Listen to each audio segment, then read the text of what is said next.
In 392 BC, Corinth was embroiled in a civil war that pitted pro-Spartan oligarchs against anti-Spartan Democrats.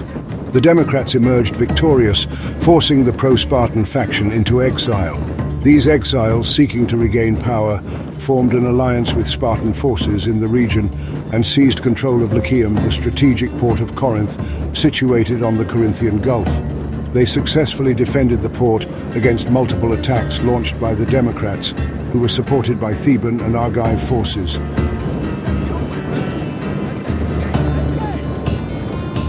The exiles solidified their grip on Lechaeum, consolidating their position.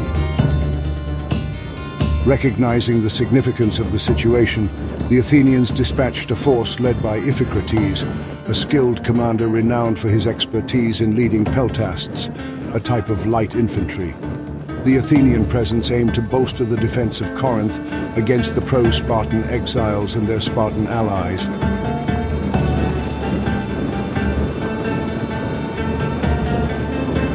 Meanwhile, the Spartans and the exiles conducted raids on Corinthian territory from their stronghold in Lechaeum, causing further unrest and instability. In 391 BC, King Agesilaus of Sparta led a sizable Spartan army into the region, intensifying the conflict. The Spartans captured several key strongholds, tightening their grip on the area. The Athenians and their allies found themselves largely confined within the city walls of Corinth, facing a challenging situation. However, as the Spartans became complacent and negligent in their control of the region, an opportunity arose for the Athenians and their allies to turn the tide of the battle in their favor. The Battle of Lechaeum unfolded as a pivotal engagement between the Spartan forces and the Athenians in the Corinthian region. With Agesilaus leading the bulk of his army throughout Corinthian territory, he entrusted the defense of Lechaeum, Corinth's strategic port, to a substantial force. Notably, among this force were troops from the city of Amyclae, who were granted leave to participate in a religious festival. Seizing the opportunity presented by the absence of the Spartan commander, the Athenian leaders in Corinth, Iphicrates and Callias, devised a plan to exploit the vulnerable situation. They observed a Spartan Mora, a regiment consisting of 600 men, passing by the city with inadequate protection from peltasts and cavalry. Sensing their advantage, the Athenian hoplites formed up just outside Corinth, while the peltasts pursued the Spartan hoplites, launching volleys of javelins at them. The Spartan commander attempted to counter the peltasts' attacks by ordering some of his men to charge the Athenians. However, the peltasts skillfully evaded the Spartan hoplites, outrunning them and continuing to pelt them with javelins.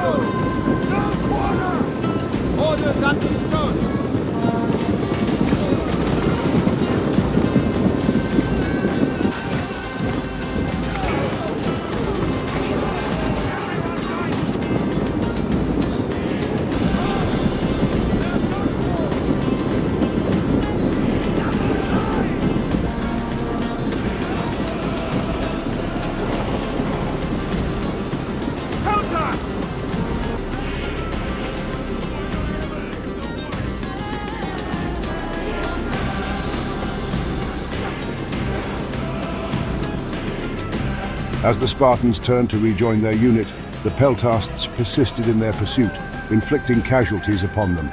This cycle repeated several times, with the peltasts maintaining their advantage.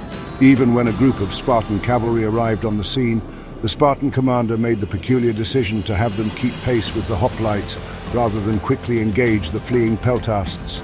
This allowed the peltasts to continue their harassment, steadily wearing down the Spartans. Eventually, the retreating Spartans found themselves forced back to a hilltop overlooking Lechaeum. Recognizing their dire situation, the men stationed in Lechaeum took decisive action. They sailed out in small boats, coming as close as half a mile to the hill where their comrades were stranded. Meanwhile, the Athenian hoplites advanced, sensing victory. Witnessing the approaching hoplites and the aid arriving from Lechaeum, the Spartans broke ranks and fled toward the waiting boats. The peltasts pursued them relentlessly, harassing the retreating Spartans all the way. By the battle's end, approximately 250 of the 600 Spartan soldiers in the regiment had been killed.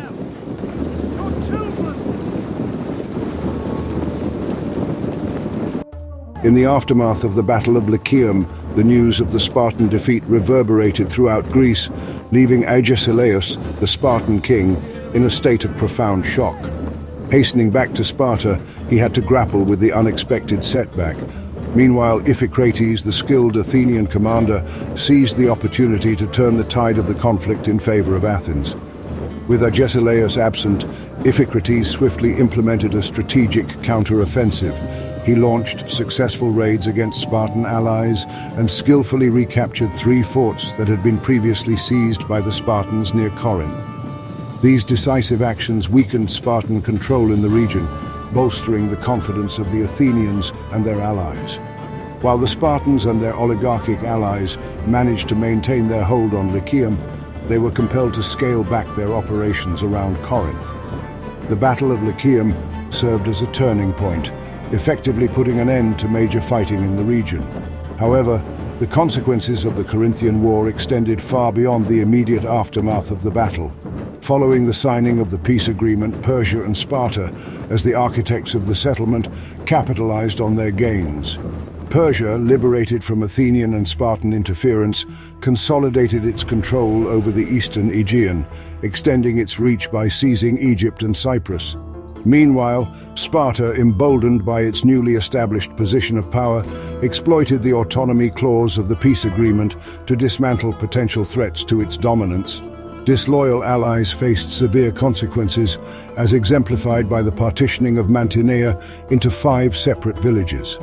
Under the leadership of Agesilaus, who advocated for an aggressive policy, Sparta embarked on ambitious campaigns that spanned from the Peloponnese to the distant Chalcidic Peninsula. Their control over mainland Greece remained unchallenged for another 16 years, until their fateful encounter with Thebes at the Battle of Leuctra. Simultaneously, the Corinthian War marked a resurgence of Athens as a formidable power in the Greek world. Having restored their walls and fleet, the Athenians turned their attention to expanding their influence beyond their borders. They established the Second Athenian League, a coalition of Aegean states, which enabled them to regain territories lost during their defeat in 404 BC. However, the mainland states refrained from interfering with Persia's dominion over Ionia, despite the long-standing call for Ionian Greeks' freedom. After enduring over a century of turmoil, Persia ruled over Ionia without disruption or intervention for more than 50 years, until the rise of Alexander the Great. The consequences of the Corinthian War echoed through the annals of history, shaping the trajectories of Greece's major powers and setting the stage for future conflicts and conquests.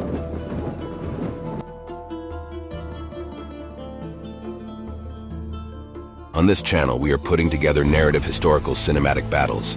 Make sure to subscribe and thank you for watching. See you on the next one.